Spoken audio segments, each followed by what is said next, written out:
Bonjour tout le monde et bienvenue à cette nouvelle vidéo. On va discuter du fonds négocié en bourse FNB ou qu'on appelle aussi en anglais Exchange Traded Fund, les ETF. Et le fonds qu'on s'intéresse aujourd'hui, c'est un des fonds les plus populaires au Canada. C'est ce qu'on appelle le genre de fonds indiciel. Et le titre, c'est XIU.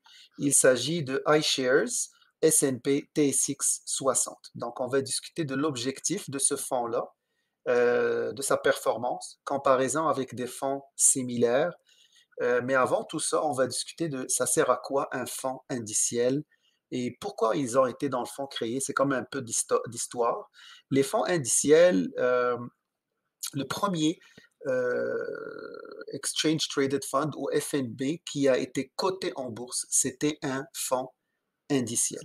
Et pourquoi les investisseurs, pourquoi le monde de la finance a créé les fonds indiciels?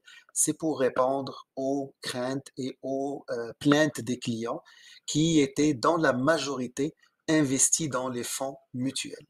Un fonds mutuel, c'est un fonds où le gestionnaire, il a beaucoup de latitude, il a un objectif d'investissement, il est vraiment engagé dans la gestion du fonds, dans la sélection des titres pour construire le portefeuille.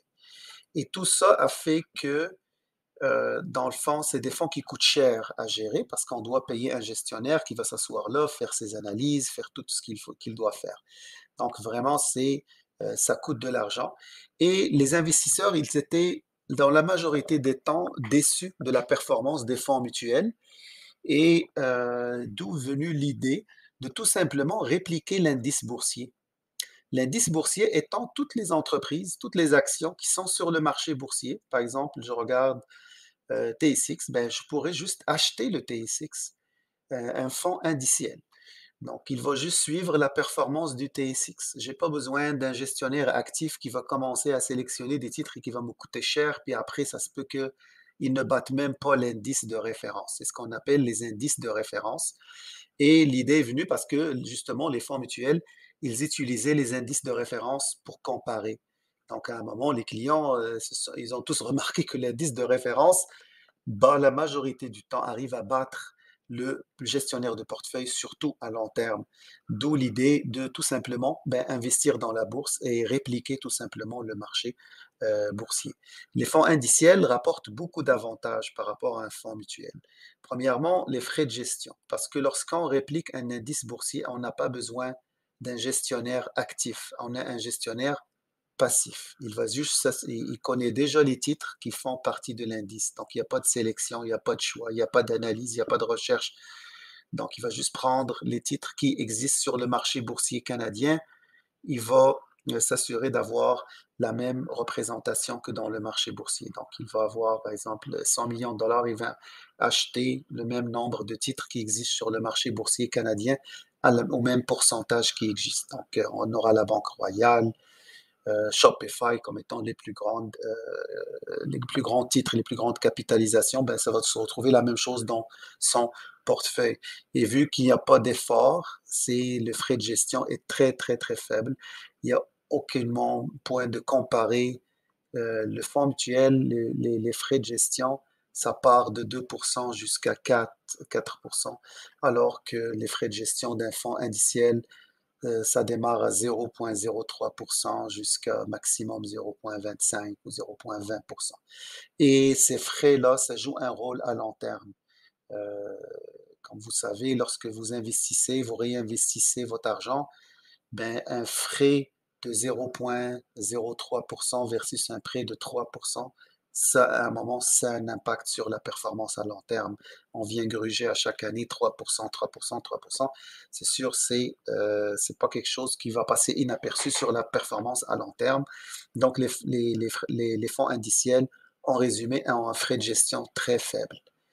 La transparence, c'est ce que je venais tout à l'heure de dire, c'est-à-dire la simplicité.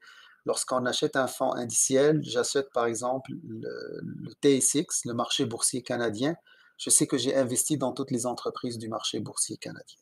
That's it, that's all. C'est très facile à comprendre pour un investisseur débutant ou lambda.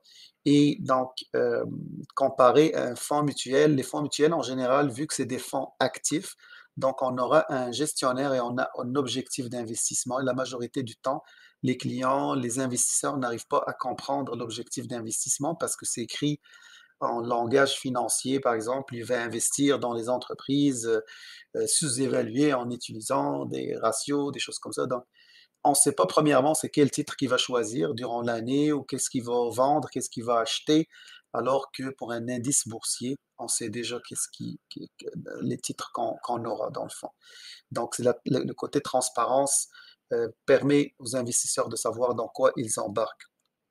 Aussi, un fonds négocié en bourse, comme vous savez, c'est comme une action. Donc, vous pouvez l'acheter le matin, le vendre l'après-midi. Ça se transige comme une action, alors qu'un fonds mutuel, c'est différent. On va appeler le courtier ou notre banque, puis on va passer la transaction, mais elle ne sera enregistrée qu'à la fin de la journée pour le prix, euh, où le prix n'est même pas connu durant la matinée, il est connu juste à la fermeture de la journée. Donc, ça, c'est un côté de complication lorsqu'on veut vendre et acheter avec un fonds mutuel versus un fonds négocié en bourse. Les fonds négociés en bourse aussi, moi je parle ici des fonds indiciels, c'est pas tous les FNB qui sont des FNB indiciels. Là, on parle vraiment juste des fonds indiciels qui répliquent un indice boursier. On ne parle pas des autres FNB, par exemple, qui investissent dans un secteur ou il y a toutes sortes de FNB, mais les moins chers, ceux qui ont la frais de gestion le plus faible, c'est ceux qui investissent dans un indice boursier. Et lorsqu'on achète un fonds un FNB qui investit dans un marché boursier, ben, tout simplement, on est très diversifié parce qu'on a un grand nombre de titres dans ce portefeuille-là. Il n'y a pas d'indice boursier qui contient juste deux ou trois titres, ou quatre ou cinq ou dix. Les indices boursiers, en général, contiennent beaucoup plus de titres que ça. Donc, on est dans les centaines de titres parfois. Aussi, la performance. Ce qui est intéressant, c'est que la performance d'un fonds indiciel, à cause que les frais de gestion sont faibles et à cause que, entre parenthèses, on ne prend pas de risque, on investit dans l'indice, on n'essaie pas de le battre, on n'essaie pas de outsmart. Bon, ben, c'est pas de faire notre intelligent puis commencer à choisir des titres. Parce que ce qu'on a remarqué sur les études empiriques en finance, c'est que les gestionnaires de portefeuille qui commencent à faire une sélection de titres, parfois sur une année, sur 2 ans, ils peuvent battre l'indice parce qu'ils ont fait un bon choix à un moment donné. Cependant, tu ne peux pas faire un bon choix tout le temps chaque année. Donc, ce qui arrive, c'est que ce gestionnaire-là va se tromper à un moment, à la troisième ou à la quatrième année, puis l'indice va tout simplement le battre sur cette période-là et même à long terme parce qu'on ne peut pas trouver un gestionnaire qui peut battre l'indice boursier sur 10 ans, 20 ans, 30 ans. C'est presque impossible. La personne qui réussirait à le faire, ce sera le prochain Warren Buffett, un prochain milliardaire parce que c'est très, très difficile d'avoir toujours raison chaque année sur les sélections de titres qu'on fait. Donc ça, c'est un atout pour les fonds indiciels. Euh, la façon dont on peut expliquer la performance d'un fonds indiciel, c'est tout simplement la performance de l'économie. Et à long terme, lorsqu'il y a une progression économique, ben, ce fonds indiciel va avoir des bons résultats avec un frais de gestion vraiment minime. Donc ça, c'est pour l'attrait des fonds indiciels. Puis les investisseurs canadiens, en général, ils recherchent trois types de fonds. Un fonds pour couvrir le marché canadien, un fonds pour couvrir le marché américain et peut-être un troisième pour couvrir les marchés développés, l'Europe, Japon et aussi parfois le marché émergent en Asie. Donc, en général, si on veut faire un portefeuille, on peut le faire juste avec trois fonds ou quatre fonds indiciels, puis on aurait un portefeuille au niveau professionnel alors qu'on est vraiment juste un petit investisseur. Et ça, c'est l'attrait vraiment très intéressant de ces fonds-là lorsqu'on est nouveau sur la bourse et de s'informer sur ces fonds-là et pas perdre son temps avec des fonds plus spéculatifs ou des choses qui sont peut-être intéressantes, mais qui ne devraient pas constituer 100% de ton portefeuille, qui devraient peut-être juste 5%, par exemple les bitcoins et compagnie. Alors qu'un fonds indiciel, lorsqu'on est à long terme, on peut mettre 100% dans un fonds indiciel sur le marché canadien ou sur le marché américain. On est diversifié, on investit sur l'économie de ces pays-là, puis on est sur le long terme et surtout la diversification, ça nous protège que d'investir dans un fonds spéculatif, toute notre argent sur un fonds spéculatif. C'est très, très, très, ça peut être très, très, très, très maladroit, puis ça peut causer beaucoup de pertes financières.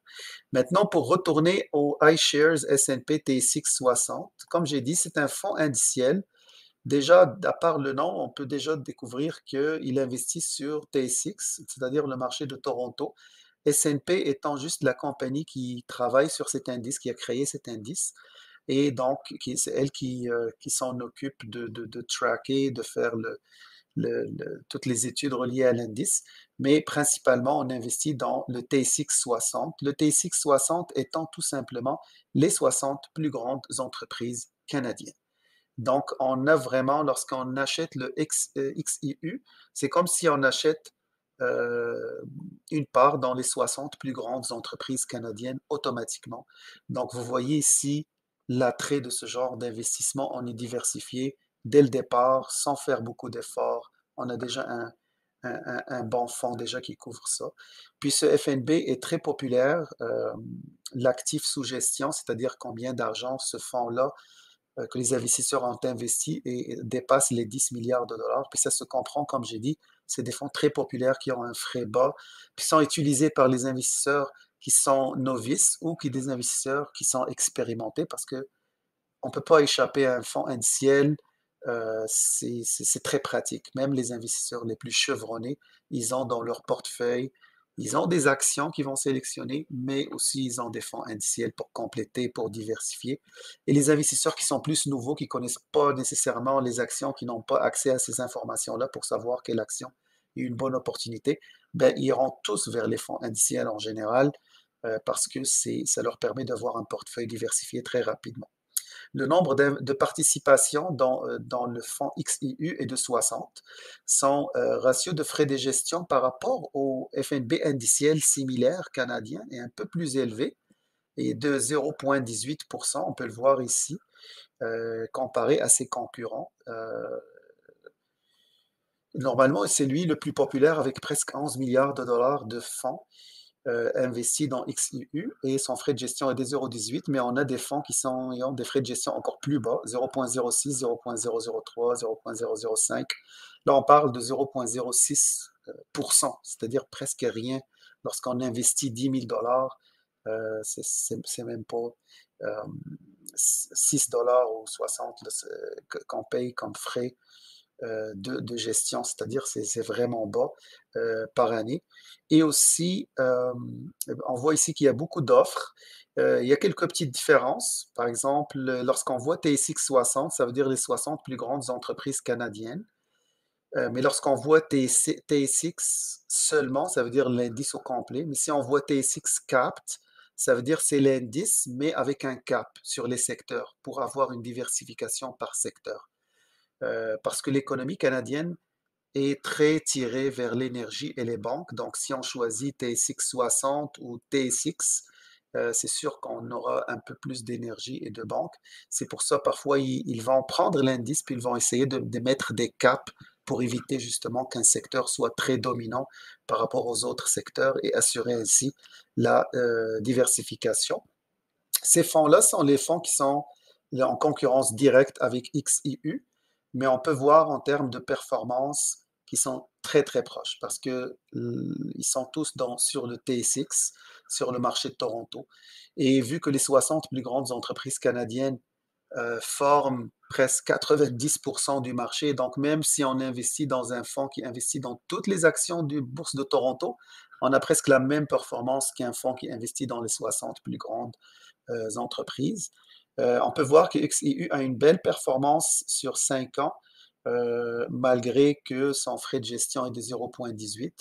Il est aussi très, très liquide, c'est-à-dire lorsqu'on achète XIU puis on essaie de le vendre et de le racheter sur le marché boursier, il y a beaucoup d'investisseurs qui détiennent XIU, donc ça facilite les ventes et les achats, puis on évite de payer ce qu'on appelle le spread, qui est la différence en général entre le prix acheteur et le prix vendeur, mais tous ces fonds-là n'ont pas ce problème-là, surtout les fonds qui sont à 11 milliards, 10 milliards, 7 milliards, même celui-là à 2 milliards, ils sont tous liquides. Donc, il suffit juste de faire peut-être des recherches additionnelles et trouver son choix, mais Comme peut le voir ici, la performance est très, très, très, très proche l'un de l'autre. Et aussi, c'est des fonds qu'on peut voir ici qui ont une belle performance. Ça, c'est le revenu moyen sur 5 ans, donc pour chaque année. Donc, c'est des rendements très intéressants à long terme pour ce qui est des fonds indiciels lorsque, bien évidemment, l'économie va bien. Euh, c'est des fonds qui répliquent la performance économique en général. On peut voir ici l'évolution du fonds XIU. On va voir ici, par exemple, sur l'année passée, à cause de maintenant des nouvelles, des récessions, les hausses de taux d'intérêt, on peut voir qu'on est dans un territoire un peu négatif. Mais sur 5 ans, on peut voir qu'on est sur du positif et aussi à long terme. Lorsqu'on est à long terme, on est vraiment protégé. C'est pour ça que ce genre de fonds est vraiment pour le long, long, long terme. Puis aussi, c'est risqué parce que c'est des actions. Donc, si vous êtes un investisseur qui n'est pas à l'aise avec les actions, avec les mouvements qui peuvent arriver sur les marchés financiers, c'est mieux de rester sur des produits qui sont des FNB qui sont conservateurs, par exemple des FNB obligations ou des produits d'épargne. Parce que imaginez, vous l'achetez ici, puis vous vous trouvez ici, puis vous paniquez, puis vous vendez, vous aurez tout simplement juste perdu toute la croissance qui est venue par après. Donc c'est ça le game dans le marché des actions, c'est qu'il y a des baisses et des baisses parfois à cause de mauvaises nouvelles économiques ou tout simplement ici, par exemple, c'était la période de la pandémie, ça a choqué tout le monde, puis le marché boursier a plongé ces mois-là, ces premiers mois-là, parce qu'on comprenait vraiment pas la fermeture de tous les magasins et toute l'activité économique, ben ça s'est répercuté, mais après, on peut voir la reprise. Donc, c'est des fonds qui sont faits pour les gens qui ont quand même une certaine tolérance au risque, mais le plus important, qui ont un horizon d'investissement qui dépasse les 5 ans minimum. Donc ça, c'est pour concernant les fonds indiciels. Vous pouvez ici cliquer sur, vous pouvez rechercher sur Google les liens de ces fonds-là pour si vous voulez avoir plus d'informations. Donc, en récapitulatif, le FNBX est idéal pour un investisseur passif qui recherche à répliquer le TSX 60. C'est un indice qui inclut juste les grandes capitalisations. Et pourquoi moi j'ai une préférence pour ce fonds-là? Parce que justement, lorsqu'on achète seulement les 60 plus grandes entreprises, ben, versus acheter toutes les entreprises qui font l'indice, ben, on a tout simplement juste les plus grosses capitalisations. Puis qui dit grande capitalisation dit une volatilité plus faible. Parce qu'une grande entreprise fluctue moins qu'une petite entreprise ou une moyenne entreprise dans le marché boursier. Donc, personnellement, je trouve que la mesure des risques, la volatilité est plus faible parce que normalement, lorsqu'on investit sur le marché boursier, notre bêta devrait être de 1. C'est-à-dire, on a le même risque que le marché. Mais là, on peut voir que XIU, il a un bêta de 0,92, c'est qu'il est un peu moins fluctuant que le marché. Donc, lorsqu'on voit le rendement, c'est toujours, il faut voir deux éléments, la performance et la volatilité. Par exemple, si je vous donne un investissement qui a un rendement une performance de 30%, vous êtes content, mais lorsque je vous dis la volatilité est de 5 ou de 6, il faut avoir le cœur en place parce que ça va chevaucher comme il faut. Alors que, donc, il faut toujours voir les deux. La meilleure façon, c'est d'avoir le plus haut rendement possible, la plus haute performance possible pour la moindre volatilité possible. Donc, c'est ça. Donc, ça, c'est ce qui est important lorsqu'on investit dans les fonds spéculatifs. Dans un fonds spéculatif, on va remarquer que le bêta est très élevé. On est dans les 3, 4. Ça veut dire que il y a une correction sur le marché, si le marché baisse de 10% et notre investissement est spéculatif, puis il a un bêta de 4, ben nous, on va baisser de 40% parce que tout simplement, historiquement, c'est comme ça qu'il a agi. Il est très nerveux. Si le marché baisse, il baisse encore plus. Donc, c'est mieux d'avoir des investissements qui ont un bêta de 1 ou inférieur à 1 pour éviter la volatilité, surtout et éviter les bêtas de 2 et plus, 3, 4, ça c'est très très volatile. Et sauf si on est bien évidemment à l'aise avec la prise de risque, puis on associe à ça seulement un petit pourcentage de notre portefeuille, puis qu'on est à l'aise avec ce petit pourcentage. Donc ça pour ce qui est du bêta, puis XIU, il a un bêta de 0,92 qui est moins inférieur ou par exemple le bêta de ceux qui sont comme TSX dans sa globalité et pas TSX 60. Il a une cote Morningstar de 5 étoiles, mais la cote Morningstar, ça peut fluctuer, mais la Morningstar, c'est une compagnie très connue qui fait une comparaison des performances des fonds FNB et qui leur accorde des étoiles. Donc de ce fonds-là, il est considéré comme étant 5 étoiles, principalement à cause du fait qu'il soit indiciel puis qu'il ait une bonne performance historique. Le point négatif reste que le frais de gestion est un peu plus élevé, mais c'est mitigé à cause que la performance est quand même similaire aux fonds qui sont à 0,03 ou 0,015 qu'on a vu tout à l'heure. Donc, c'est ça. Donc, ça, principalement, on voit ici que le portefeuille de ce fonds-là va être constitué par les plus grandes entreprises canadiennes. Puis ça, c'est le portefeuille ici. On peut voir. Donc, lorsqu'on achète XIU, c'est comme si on achetait une part de chacune de ces entreprises. Donc, Banque Royale, Shopify, TD, Banque de Nouvelle-Écosse, Enbridge, Canadian National Railway. Donc, c'est toutes des grandes capitalisations, les plus grandes banques canadiennes et les plus grandes entreprises technologiques canadiennes et aussi énergétiques qui se retrouvent dans ce fonds-là. Donc, on a un portefeuille de qualité en faisant une transaction. On fait une transaction, on achète ce FNB et on a immédiatement un portefeuille d'investissement qui est composé de 60 entreprises parmi les plus grandes au Canada. Donc, c'est une façon très simple d'investir. Concernant les secteurs, on peut voir que vu la nature de l'économie canadienne, il y a un certain biais pour le secteur financier parce qu'on a vu que RBC, TD, donc c'est toutes des banques très importantes donc, qui pèsent lourd sur la bourse canadienne. Donc lorsqu'on investit dans XUU, il faut tenir en compte qu'on investit dans quelque chose qui est très relié au secteur financier. Donc 35% de notre investissement est dans le domaine financier.